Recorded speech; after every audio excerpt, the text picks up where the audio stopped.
Guys, my name is Deepesh Sahgwal और मेरे साथ है मेरे दोस्त शिवराज सूर्यवंशी। तो दोस्तों, आज की वीडियो आपने वैसे कि पिछली वीडियो में देखा होगा कि हमने राइजिंग स्ट्रॉन्ग बुक के टॉपिक के ऊपर डिस्कशन स्टार्ट किया था। तो उस डिस्कशन में हमने सबसे पहले उसको इंट्रोडक्शन किया था। तो उस इंट्रोडक्शन में 3 पार्ट थे, जो कि एक था रिकर्जन, एक रंबल था, एक रेवोल्यूशन। तो आज हम उसका फर्स्ट पार्ट जो जो 3 पार्ट में डिवाइड थे, उसका फर्स्ट पार्ट रिकर्जन को डिस्कशन करने वाले हैं। तो हम लोगों ने ऐसा इसलिए किया क्योंकि आपको इसको समझने में आसानी हो और जल्दी दिमाग में बैठ जाए, नहीं तो आपके दिमाग में ये मतलब खिचड़ी पक जाती। तो हम ये नहीं चाहते कि हम अपना कंटेंट मतलब हम अपनी वीडियो को लंबी करने के लिए आपके कंटेंट से ज़्यादा मतलब कमियाँ करें। तो हम ये चाहते हैं कि आपको सही सही नॉलेज मिले, एक सही डायरेक्शन मिले समझने के लिए। तो मैं अपने दोस्त शिवराज से ये आग्रह करूंगा कि इस वीडियो को स्टार्ट करें। थैंक यू दीपेश, आपने हमारा इंट्रोडक्शन किया। दोस्तों, जैसे कि हमने इस बुक का इंट्रोडक्शन और ऑथर्स के बारे में हमने प्रीवियस वीडियो में हम डिस्कशन कर चुके थे, और इस वीडियो में हम डिस्कशन करने वाले हैं द रिकर्जन। दोस्तों, रिकर्जन में हम डिस्कशन करेंगे कि रिकर्जन के अंदर हमको पता चलता है कि हमें अपनी डर और अपनी कमियों से अपने को सामना करना पड़ता है। दोस्तों, कई बार अपनी लाइफ में ऐसी सिचुएशन आती है कि जब हमें इस रिकर्जन को हमारी लाइफ में फिजिकली भी देखने को मिलता है। कई बार हमारी लाइफ में ऐसी ऐसी घटनाएं घट जाती हैं कि हमको अचानक पसीना आने लगता है, हमारे हाथों में पसीना आने लगता है, हाथ पैर हमारे कपने लगते हैं, और हमको बहुत जोर से गुस्सा आने लगता है, और हम बिना किसी सोचे समझे चिल्लाने लगते हैं, किसी पर भी गुस्सा करने लगते हैं। ये हमारी लाइफ में इंप्लीमेंट होता है। लेकिन दोस्तों, क्या कभी हमने ये सोचा है कि भाई ये ऐसा क्यों होता है? क्योंकि हम जाने अनजाने में अपनी फीलिंग्स से, अपनी इमोशनों से हम दूर भागते जाते हैं, और हम ये नहीं चाहते कि भाई हमारे अंदर क्या चल रहा है, हमारी फीलिंग्स क्या है, हम क्या कर रहे हैं, हम उन चीज को नहीं जानते, क्योंकि हम अपने आप को धोखा देते चले जाते हैं। कैसे अपना कॉन्फिडेंट गिरा देते हैं अपने कैसे? देखो, रिकर्जन हमको ये सिखाता है कि द राइजिंग स्ट्रॉन्ग्स बुक के अंदर ब्रेन राइजन ने हमको ये बोला गया है कि भाई जब भी हम अपनी लाइफ के लिए सोचते हैं, अपने फ्यूचर में अपनी लाइफ में अपन क्या कर रहे हैं, और प्रेजेंट में अपनी लाइफ के लिए क्या कर रहे हैं, क्या जरूरी है हमारे लिए, तो हम उन चीज़ों से दूर भागने लगते हैं, ना कि उन चीज़ों को हम समझने के लिए कि भाई हम एग्जैक्टली हमें अपने इमोशनों को समझने चाहिए, उनमें बात करनी चाहिए, उनसे डिस्कशन करने चाहिए, उनमें डूब कर उनको देखनी चाहिए कि भाई ये क्यों है, किस लिए, और लाइफ पर कुछ करनी चाहिए। इन सारी चीज़ों को छोड़कर हम एक डिप्रेशन में जाने लगते हैं।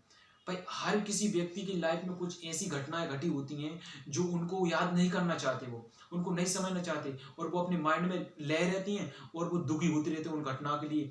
क्या दोस्तों, उन घटनाओं को बार बार सोचने से या बार बार उनको इमोशनल करने से उससे कोई फायदा है क्या? हमारी लाइफ में कुछ इंप्लीमेंट हो सकता है क्या? कुछ बदल सकते हैं कि नहीं बदल सकते?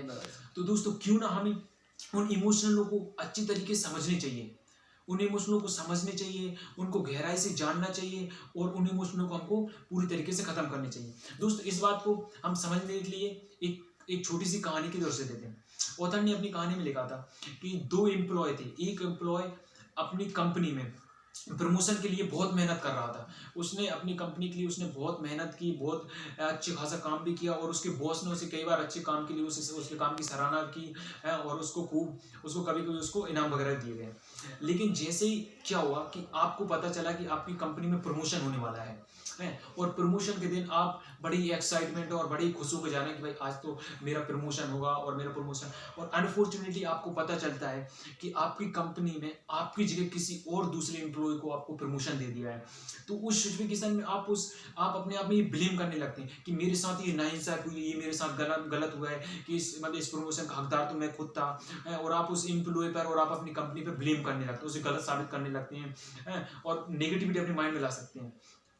क्या आप उस सिचुएशन में ये सोचने की कोशिश करते हैं कि क्या सच में आप उस प्रमोशन के हकदार थे? अपने आप में उतनी कैपेबिलिटी थी कि आप उसके जैसा काम कर सकते हैं? डेफिनेटली होता है कि भाई हम अच्छा काम करते हो, लेकिन कभी कभी ऐसा भी होता है कि हमें दूसरे व्यक्ति को भी समझना पड़ता है कि भाई यदि क्या उसका प्रमोशन हुआ है या वो अपनी लाइफ में सक्सेस हुआ है, तो उसने अपन से ज़्यादा मेहनत की होगी, उसने अपन से ज़्यादा स्ट्रगल किया होगा, उसने अपन से ज़्यादा काम किया होगा, हार्ड वर्क किया होगा, स्ट्रॉन्ग वर्क किया होगा, तब जाकर वो अपनी लाइफ में सक्सेस हुआ है। अपन दूसरे व्यक्ति की मेहनत को ना देखते हुए अपन अपनी मेहनत को ओनली देखते हैं, और अपन सेल्फ में सोचते हैं कि ये मेरे लिए नाइंसाफ़ी हुई है। रिकर्जन हमको यही सिखाता है दोस्तों कि अपनी गलतियों को समझना, कि एग्जैक्टली में कि हम उस चीज़ के हकदार नहीं थे, इसलिए वो चीज़ हमको नहीं मिली। तो हमें इस चीज़ में गुस्सा होने की ज़रूरत नहीं है, ना इस चीज़ में हमको इमोशन होनी चाहिए। इस चीज़ में हमको ये सोचने की ज़रूरत है कि इसमें मैंने कुछ कमियां छोड़ दी थी जिसकी वजह से मेरा प्रमोशन नहीं हुआ, उन पे ध्यान करने चाहिए और अपन को फिर से मेहनत करनी चाहिए ताकि अपन दूसरी बार अपना प्रमोशन हो सके। और डेफिनेटली दोस्तों ये हमेशा से हुआ है कि जितनी बार अपन हारते हैं उतनी बार अपन सीखते हैं, और उन हार से सीखते सीखते अपनी लाइफ में अपन ग्रो करते हैं, और अपनी लाइफ में जो भी अपन ने सक्सेसफुल प्राप्त की है वो सक्सेस को अपन प्राप्त कर लेते हैं। तो दोस्तों रिकर्जन में हम समझ चुके हैं कि अपने इमोशनल को कैसे समझ सकते हैं, इस कहानी से हम समझ चुके हैं। 2 पार्ट और अपने इसमें से आएंगे, द राइजन बुक स्ट्रॉन्ग में से रंबल और रिवॉल्यूशन। दोस्तों ये 2 पार्ट और बहुत ही इंपॉर्टेंट पार्ट हैं जो अपनी लाइफ को चेंज कर सकते हैं, अपनी जिंदगी को पूरी तरीके से बदल सकते हैं, अपने थॉट प्रोसेस को, अपने इमोशनल को, अपनी लाइफ को चेंज करने में आपकी मदद कर सकते हैं। तो दोस्तों इन दोनों पार्टों को मिस मत कीजिए, और इस वीडियो को भी आप लाइक कीजिए और चैनल को सब्सक्राइब करिए और ज़्यादा से ज़्यादा शेयर कीजिए ताकि ये वीडियो और दूसरे लोगों को ला सके और आप लोगों को हमारे तक प्यार आ सके। तो ये वीडियो को यहीं खत्म करते हैं। जय हिंद।